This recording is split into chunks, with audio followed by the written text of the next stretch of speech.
This is the second part of the I2C video in my Going Beyond Arduino series of videos.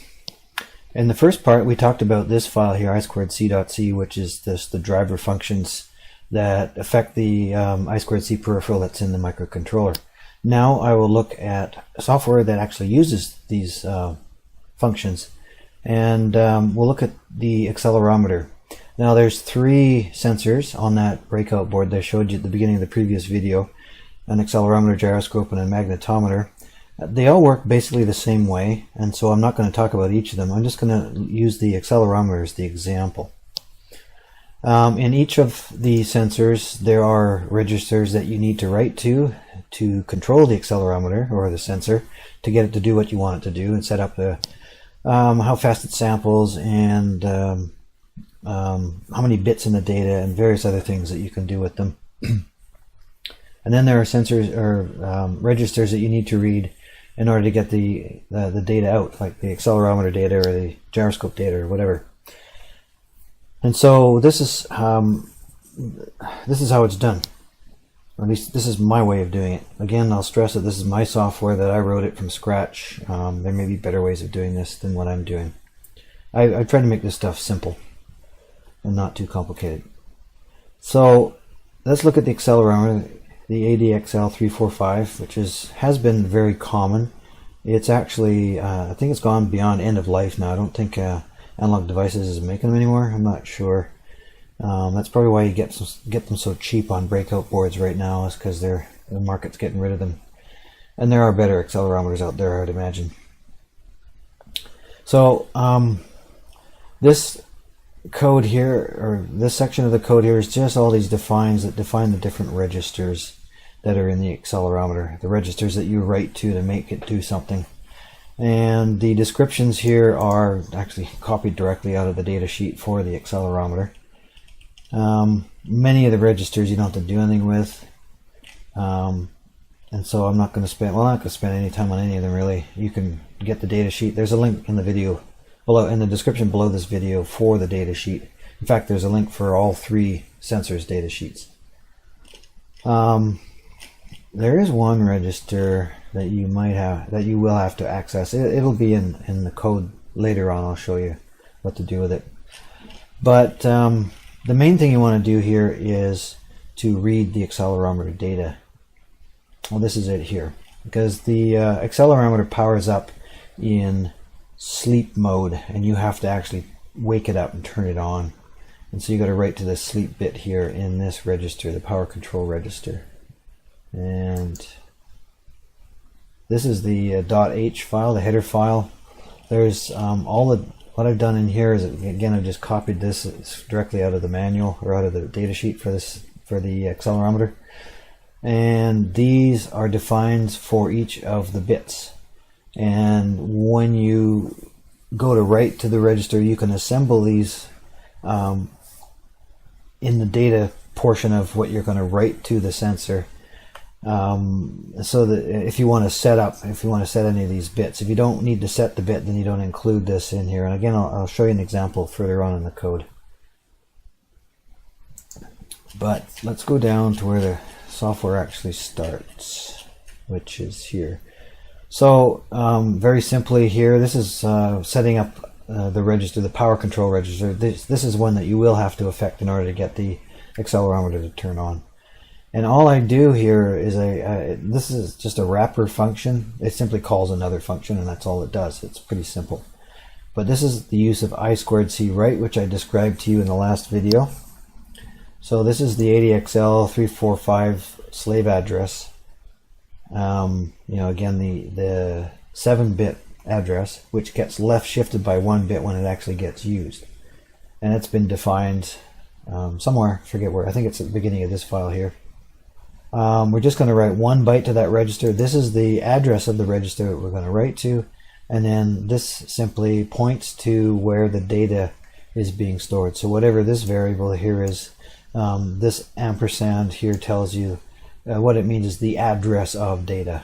And so we're passing the address, not the value of data, what's in data, but we're passing the address of it. And in this function here, I2C write, or I2C write, will use the address to get the data it needs to write to the accelerometer. And that's pretty much it. Writing to any of the sensors is done in very much the same manner. Slave address, number of bytes you want to write, the address you're going to start writing to, and a source of the data. I set up some functions here for another application that I was doing where I was detecting single and double taps. And the accelerometer has got some functionality where you tap it twice or you tap it once, and it'll generate an interrupt on one of its I/O pins. Let's see. Okay, here we go. Now we want to read the accelerometer data, and this is a function here to get just the x-axis data, and I call the I2C read or I2C read function. Again, slave address, we're going to read 2 bytes. So each of the axes of the accelerometer is 2 bytes long, or 16 bits. So you have to read 2 bytes, and then you've got to assemble the 2 bytes into a single integer of 16 bits long. So what we're doing here, well, first of all, I have to create a container for the 16-bit assembled 2 bytes into a 16-bit number.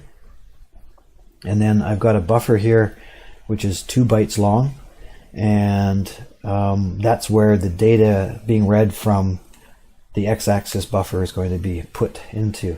So I2C read, here's a slave address, we're going to read 2 bytes from this address, and we're going to put it into buff. Now you notice in this one here there's no ampersand in front of this as there was, for example, here at map. When you declare an array like this, buff is the address of the first byte in the array, and so you don't have to use the ampersand or address of the variable name buff is the address. After the data has been read, it's in the array buff 0 and 1, and let's see, the 0th member of the array contains the low order bytes, and the first member of the array contains the high order bytes. And so here all I'm doing is reassembling the 2 bytes into a single 16-bit entity, and then I simply return it, and that's the return function here. And I've done that for all 3 axes here. And then what I did was, since generally you're reading all 3 axes, why not just create one function to read all 3 axes? And so this function here, simply, again, it's just a wrapper for the I2C function, and all you're doing is passing in the buffer, or the address of the location where you're going to store the 6 bytes of data. And so we call I2C or I2C read, slave address, we're going to read 6 bytes this time. We're reading it from this address inside the slave device, and we're going to put it into buff. And that's really all there is to reading an I2C device like one of these sensors. The gyroscope and the magnetometer work the same way. If you want to know more about how these work, just read the data sheets. There's links for them below. Again, you have to look through the data sheet to see how this display works. It contains 128 columns, that's the x dimension, across the display of pixels, 128 pixels across, and 64 vertical pixels. And when you write a byte of data to the display, it is written to a column and 8 of the vertical bits. And so essentially there's really only 8 columns in the display, not 64, because you're going to be writing 8 pixels in one go when you write a byte to the display. And there's quite a number of displays that work this way. I've worked with a LCD display that does this as well. So let's see what we want to look at here. Again, it's kind of like the sensor. It has a bunch of registers that you have to write to. Actually, no, it doesn't do it that way. Sorry, I'm kind of wrong here. It's done a different way. When you want to, you write commands to the display to tell it how you want it to function, and then you write data to it in order to display something on the display. And what differentiates between command and data is the basically the address within the device that you write to. So a command address, I'll have to, well, let's look at that in a moment here. I'm going to go down through the code here. So here's the slave address for the device, for the display. And then these are all the different commands, and they do various things to the display, and you need to read a data sheet to figure out what they do. The display can, you could, with these commands, you can set the insertion point where you're going to write, where the next byte's going to get written to in the display. You can, what else can you do? It can actually do some scrolling, so it can scroll up or scroll down or scroll left or right, and you can set up how to scroll, and you can set the contrast. You can invert all the pixels, so all the lit pixels get turned off and all the dark pixels get turned on. You can flip the display over, which is what I ended up doing here, because the way I just put it in the circuit board, it was actually upside down. Where was I going? Oh yeah. Now, the different addresses. So if you're going to write a command to display, you write it to an address with all zeros, address 0. If you're going to write some data to the display, this is the address that you write to. So it's kind of interesting how it works, but it does work, and it fits nicely into the I2C stuff here.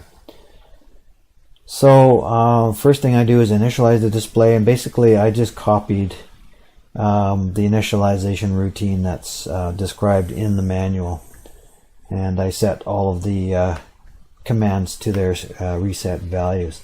And it's very simply done. These are all commands, so again I call I2C write. Well, first of all, I've got this general purpose buffer of or it's an array called buff with 2 bytes in it.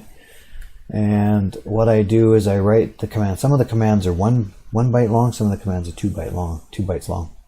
So I write the commands to buff, and then I call I2C write with the slave address. We're going to, in this case, write 2 bytes. It's a command, so we're going to write to that address, the command address, and there's the data that we're going to write out to it. And there's a whole bunch of this done here. You can look through this code on your own time. I won't go through it in too much detail. With this display as it sits, you can put characters onto the display by writing how many bytes? 5 by 7, 5 bytes to the display. So it writes 5 8-bit columns to the display, and the pixels are turned on and off and make it look like a character. And so this is a function called putChar, and you put the ASCII code for a character into, you call this function with the ASCII character in the parameter list. And what it does is it uses the value of that parameter as an index into an array of a whole bunch of bytes. And it's called font 5 by 7, and this is it here. And what this means is every row of 5 bytes represents 1 character. So the first row is all zeros, so all the pixels are turned off, and that's a space. The next one is this code here, and if you work it out, all the on pixels will produce an exclamation mark. Next one's double quotes, a number sign, $sign, %, etc., etc. You look through all of this, and this follows the ASCII character code. And so the character that you write, and it's an actual ASCII character that you send to, you put into the parameter list for that function, and it's used as an index into this list to get the 5 bytes for the character that you want to print.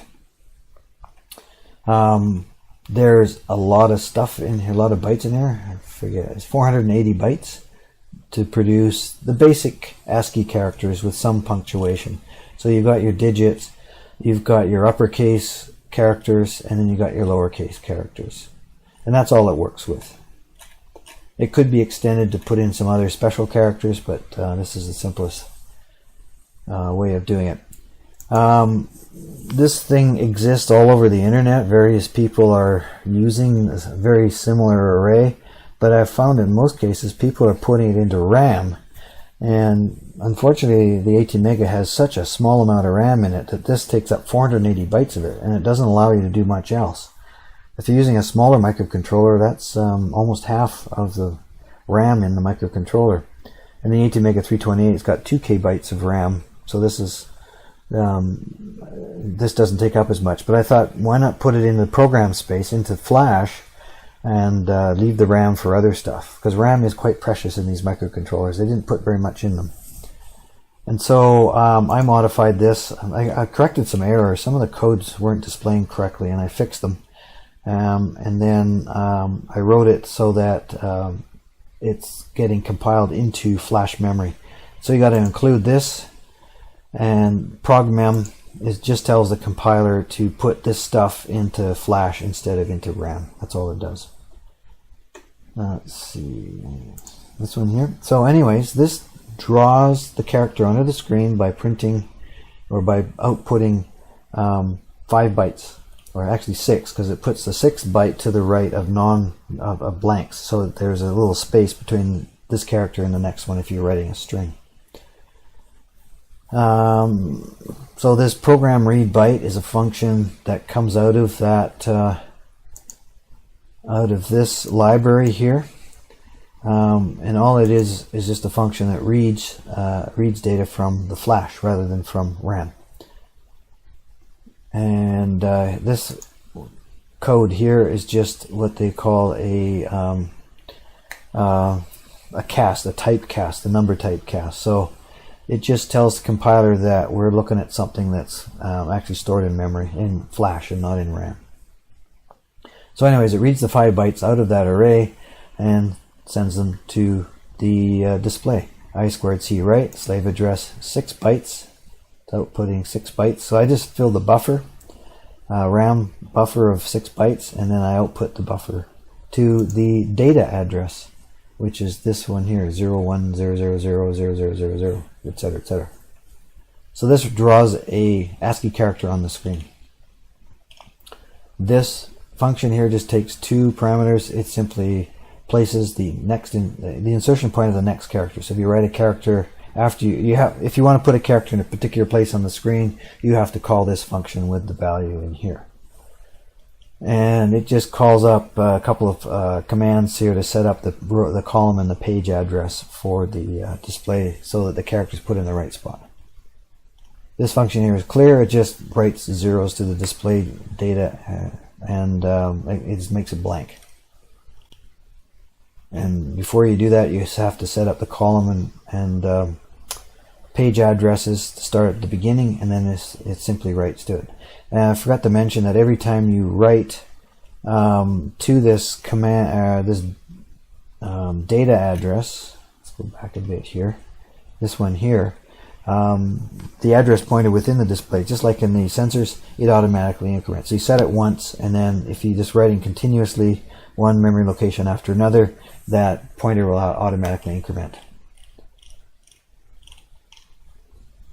Where are we here?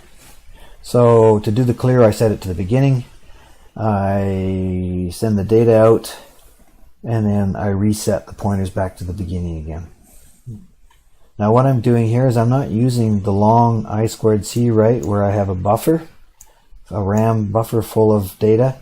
The reason for that is there are 1,024 bytes stored in the display's memory. And so to create a RAM buffer that big and fill it with a bunch of zeros doesn't make sense, just so you can call I2C write. So what I did here is I called the basic functions from the I2C library in order to emulate what I2C write does, except my loop here is 1,024 times long. I made this generic because you can have different size displays, and this function will work with those displays as long as these are defined. And so the compiler will see this, it'll figure out this math here. It'll do the math and figure out what the loop counter should be. And in this case, with the display that I'm using, the value it'll come up with is 1024. And here we are just writing out a 0 to the display. This function turns the display on, this one turns it off, etc., etc. I won't go into too much detail here. You can look these up yourself. This flips the display upside down or right side up. These two functions, flip normal, flip vertical. And then this function here sets up the horizontal scrolling. And this one sets it up to scroll left or to scroll right. And then there's a vertical and horizontal scroll together. They don't do just vertical scrolling by itself. It's kind of weird how it works.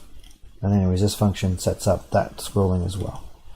And then these two functions turn the scrolling on.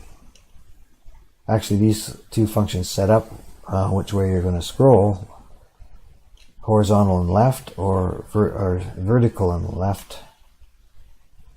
And then this function here simply starts the scrolling, and then this function here stops the scrolling. You have to stop the scrolling and rewrite the display in order to get it to center again. This function here is the same as the puts. Oh, sorry.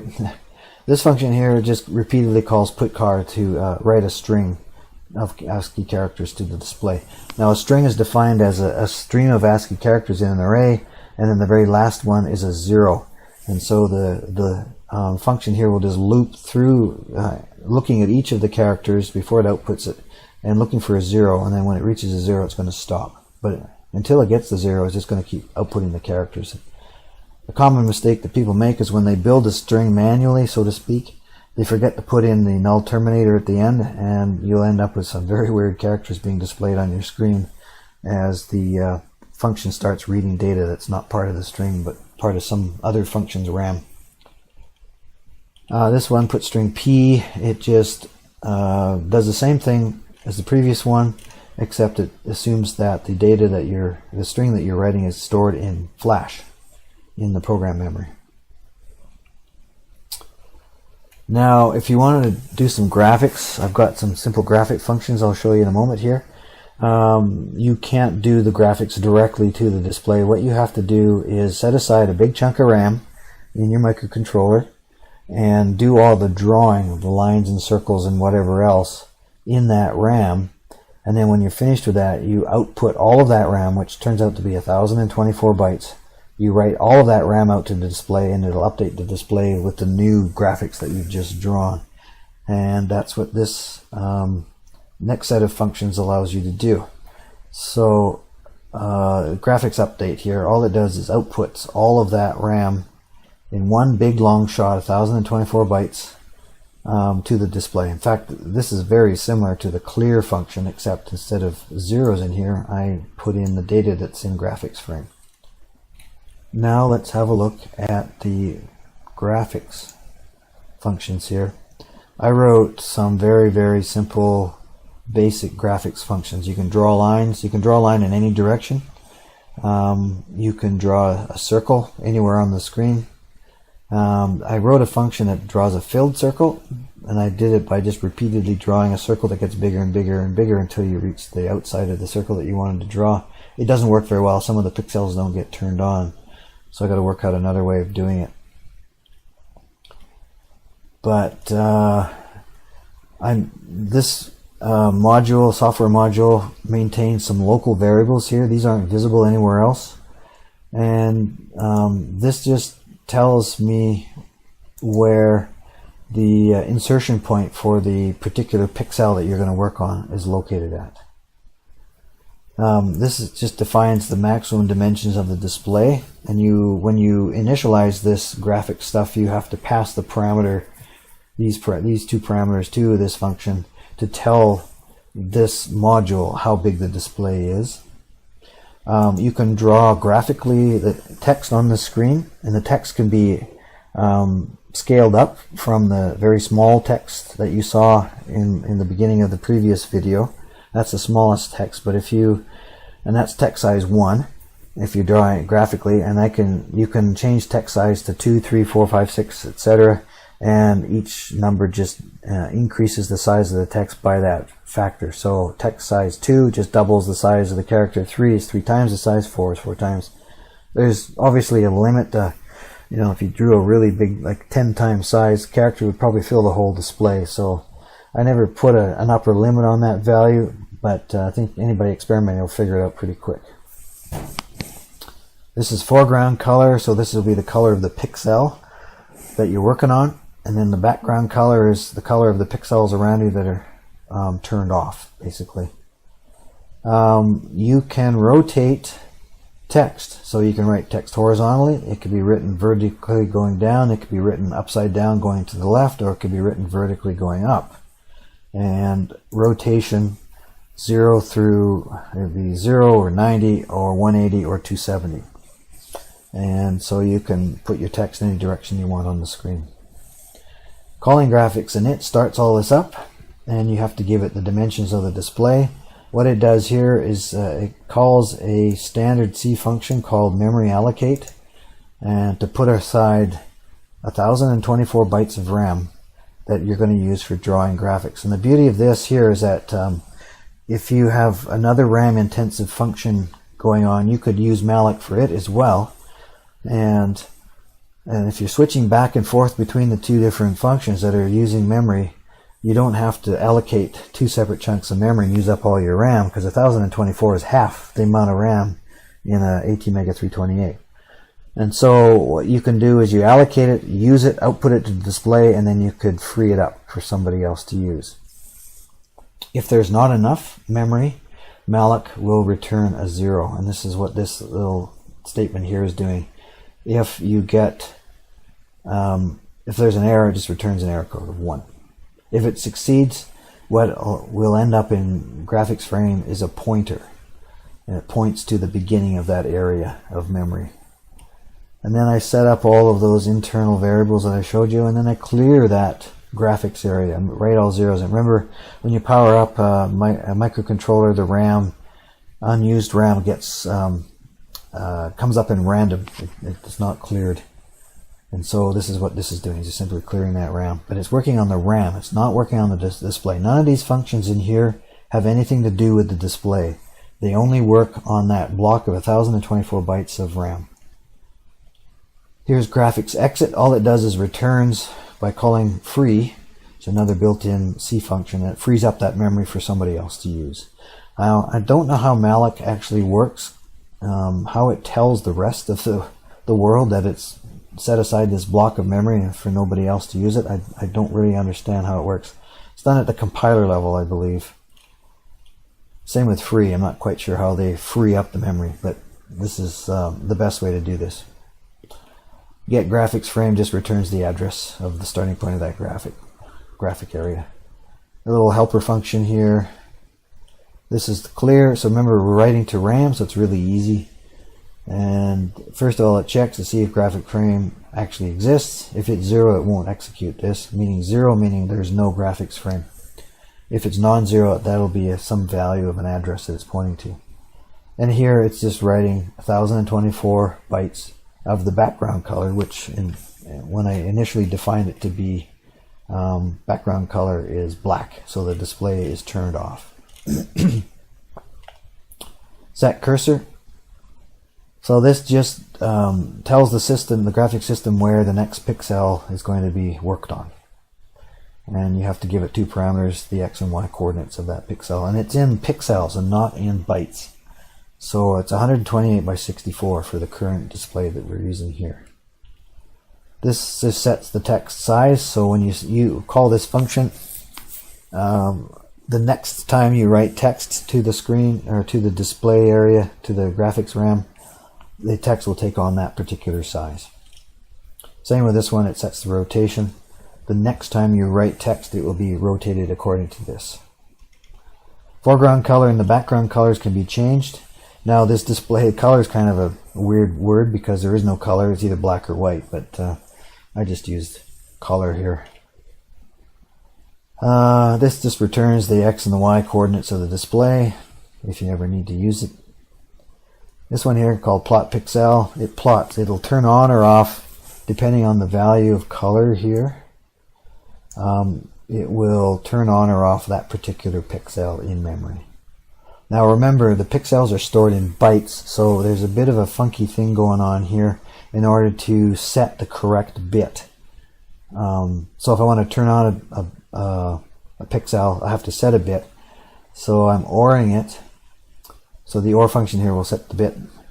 And what this does is it figures out what byte in memory that we're going to be working on. So that's what all this y divided by 8 times graphic max plus x.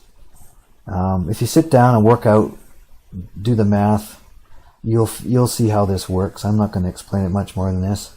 And then I'm going to left shift a bit, 1 bit, a number of bits to the left based on the y coordinate.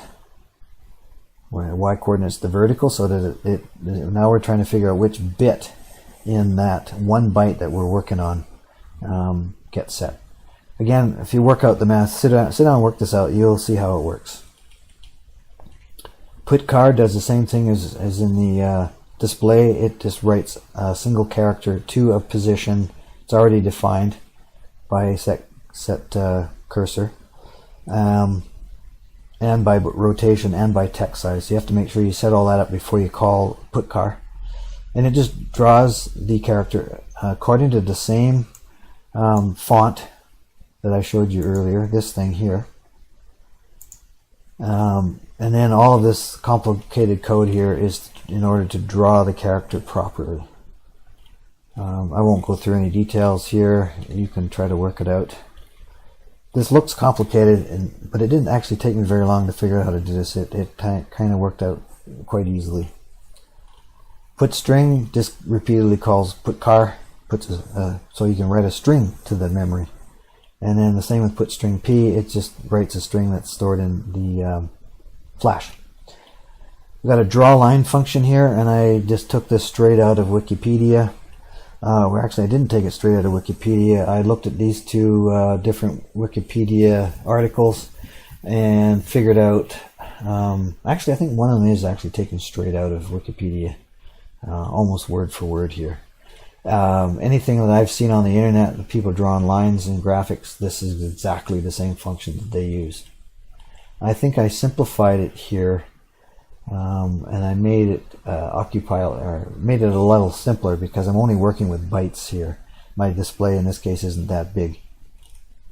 So this draws a line from any coordinate to any other coordinate in any direction. This is draw a circle. Again, oops, I took it straight out of Wikipedia, as did most people that I saw. If I looked online for what they used, what other people used for drawing circles, this is the same. It's a very common midpoint circle method, or whatever it's called. Yeah. So it draws a circle. It does a pretty good job. This is my failed draw circle function. Doesn't work. I have to implement it better another time. Draw a rectangle, just draw a line 4 times. Just draw 4 lines. So you're given the 4 coordinates, the opposite corners of the rectangle. If I go back to the draw a line, well, draw a circle. The parameters you put in are the x and y coordinates of the center of the circle, and then r is the radius of the circle. For drawing a line, you simply x and y coordinates of the start position, x and y coordinates of the end position. And then at the very bottom here, filled rectangle, it just keeps drawing lines repeatedly. And that's it. Very simple graphics. Now we look at our last file here. And this puts it all together. So I initialized the I2C, initialized the accelerometer. So this is how I mentioned when you want to put a parameter in there, OR together these defines to get the number of bits you want to set. So I want it full resolution, and the data range is, I'm not sure what O2 means. The bandwidth and the update rate is, I think 12 means 12 Hertz. And then the power control, this affects the power control register, and it sets the bit measure, which turns the accelerometer on. The gyroscope initialized in a similar manner, and same with the magnetometer.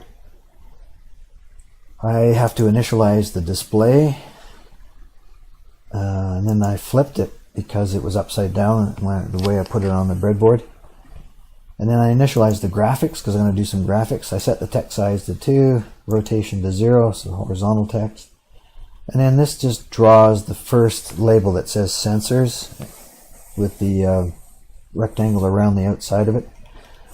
And then remember, all the graphic stuff works on RAM only. It doesn't work on the display itself. So this function has to be called to write the RAM to the display to get it so you can see what you've drawn. And then in this while loop, the main loop in the program, I simply do the same for all 3 sensors. I read the accelerometer or read the sensor, so I get 6 bytes of data. I convert each of them into the 3 axes, into 3 integers, and then I put the cursor on a particular location on the screen, and I had to repeatedly compile the program and run it in order to get everything to look good on the display by changing these values here. It took a little bit of fiddling to get everything laid out neatly. I2A is a built-in C function you call, and all it does is it converts an integer, 16-bit integer, into a string of ASCII characters. Sensor data is the integer that you want to convert. Temp string is an array of bytes that will hold the string.